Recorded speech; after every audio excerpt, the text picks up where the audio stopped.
we're spending a week with Thomas Jefferson and the Declaration of Independence, and trying to figure out exactly what this incredible document, this very important document, has to say to us in such a deep way that we really understand what was Thomas Jefferson saying. Not just the stuff that you might read in a textbook, not just the stuff you may hear some people say, like, oh yeah, July 4th, 1776, that's Independence Day, and that's all they know about it. What really did Thomas Jefferson want to tell us? What really is this document saying in Thomas Jefferson's own words? So today, we're looking at the third part. There are 4 parts we're looking at. Today's the third. Tuesday, we're going to look at the last one. In this third part, I think you're going to find the language, Olivia, a little bit easier. So our objective is this. We're going to read through the third part. First, I'll read it, just like we did before, so you can hear all the words. Then we're going to read it together so you get a chance to revisit it a second time. Then you're going to pull those keywords. Same thing we've done the last two lessons. Pull those keywords in order to be able to come up with a summary. What is it that he's saying? After all, the reason you guys know all this stuff is what we've done for the last 2 days. We've been practicing. That's right. Summarizing and practicing what this is, right? So that's what we're doing today. We'll take a look at this, figure out what Jefferson is saying, what are his arguments, and then we'll move on to the last one on Tuesday, and then the rest of the next week we'll be writing our essay about the Declaration. In looking at the Declaration of Independence, very difficult reading. For adults, this is difficult reading. So how to address it with 8th graders, especially a lot of 8th graders that are second language learners or read significantly below grade level. Some of the strategies that I used were a shared reading process where they listened to me read it first. To prove this, let facts be submitted to a candid world. He has refused his assent to laws, the most wholesome and necessary for the public good. He has forgiven his governors to pass laws of immediate and pressing importance, unless suspended in their operation. All right. Now, let me pass out the summary. Then let's read. We'll do what we did yesterday. We'll share read it. I will start it. You guys will finish it with me. And then we will pull the key words of what Jefferson had to say.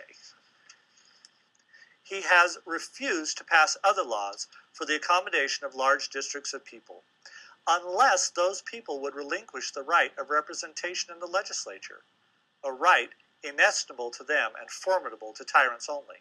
Class. He has kept among us in times of peace standing armies without the consent of our legislature. He has affected to render the military independent of and superior to civil power. He has abdicated. We're going to pull 10 key words. This is a little longer than the other 2 chunks that we've been dealing with. However, I want to remind you of the rules for pulling key words. What's the first rule of pulling key words? Erica. You must know what the word means. Exactly. You must know what the word means. The whole process is built as an I do, we do, you do. So the first lesson they saw, I did it, and they observed me doing it. The last 2 lessons, we've been doing them together. And in this last one, I've turned it more over to them, into small groups rather than a whole group. Let's start from the top. So do you think we should get... Candidate. Candidate sounds good. Wait, but what does it mean? It's like a contestant or something, like someone who's running for president. Yeah. Oh. Okay, now remember, you can pick more than one word and call it a word, but only not a phrase. So it'd have to be like an adjective going with a noun or an adverb with a verb. So you could say like, so you can say like civilized nation, right? Because nation is a noun and civilized is the adjective, right? But you couldn't pick neglected to attend because that would be a phrase. Yeah. So you want to pick. If you want to say neglected, that's fine, right? And then you could, in your summary, you could say, he neglected. Well, what did he neglect? He neglected. I don't know. What did he neglect? To attend them. Yeah, to attend what? See, what's the thing? He neglected something. What was it? To pass a law. There you go. So you'd say he neglected passing laws, and I would take that. So see, but that way you're not See, the idea is to summarize, not to restate. It's to figure out what he said. Yeah, if you wrote it down, you think you're just copying, right? You're not really understanding what he's saying. So by picking just key words, you start to understand what Jefferson's saying, not just repeating what he says. He has abdicated government here by declaring us out of his protection, meaning he won't protect us. Mercenaries to complete. He has plundered our seas. Wouldn't put that. You should know what that would mean. Like, Accommodation. He has kept us among in times of peace. Accommodation is like He has kept among us when you use standing armies of the concept of our legislator. So this is the good part, right? yeah. He has kept among us in times of peace. Well, right after that, it says that they plunged their seas from their times. like good. But in times of I think he's both a good guy and a bad guy. The thing you have to remember about Common Core is that is a shift in your thinking, and that using complex text and teaching kids good analysis of that text is going to be a key component to achieving what the Common Core is after. So you're on an important part. It's true. So you're talking about, so you do know that what in times of peace, right? What you have to figure out is in times of peace, what is the king doing? He says he's doing something in times of peace. What is he doing with it? He's standing armies. Okay. He's doing it without like us keeping us happy. Without asking us. You are nearly brilliant. That's very good. Yeah. See, you're getting right there. Okay, very good. So, in times of peace, he's got these standing armies, and they're doing. And say it again, because you guys are right. They're not keeping us happy. They're not asking us. They're not making us. They're not satisfying us. Yeah. Okay. Now take what use Jefferson's words to say that. Look what he says. Underline those words that are saying exactly what you're thinking now.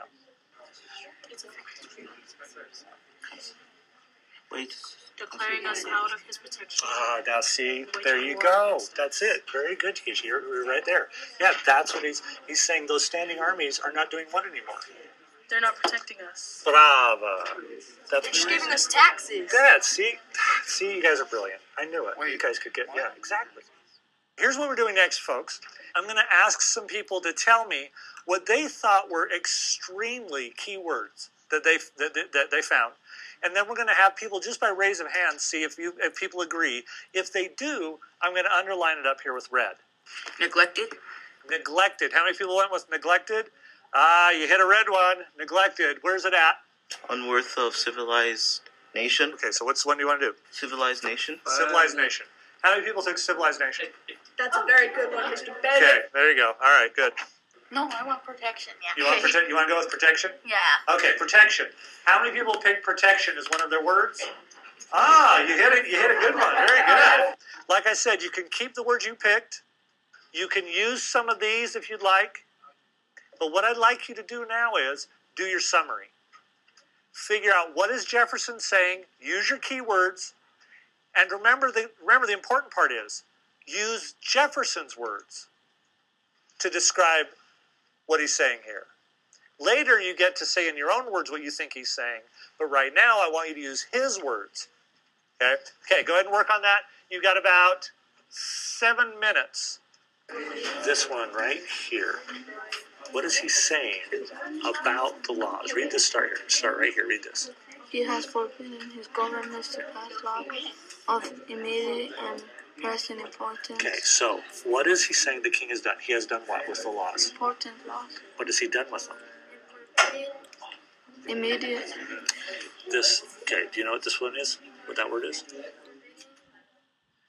What I want to do, though, is I want to share a couple that you think get at it. So I know. So who wants to be brave and read the one that they think's working? Takesha. King George refused to pass the laws, basically destroy the people, and failed to protect their nation. He has forbidden his government from passing laws. He has to attend them. He has destroyed with cruelty our colonies, and he is totally unworthy of our civilized nation. After today, what you're going to be looking at would be one more lesson on the Declaration, the actual text of the Declaration. We have one more piece of that. And then what the students will be doing is they'll have 3 prompts that they're going to be writing a short essay to, 3 to 5 paragraphs, that analyzes what they've learned about the Declaration based on Jefferson's own writing. Ladies and gentlemen, we will see you Tuesday. Nice work. Very good. Very good. Okay. See ya. You too.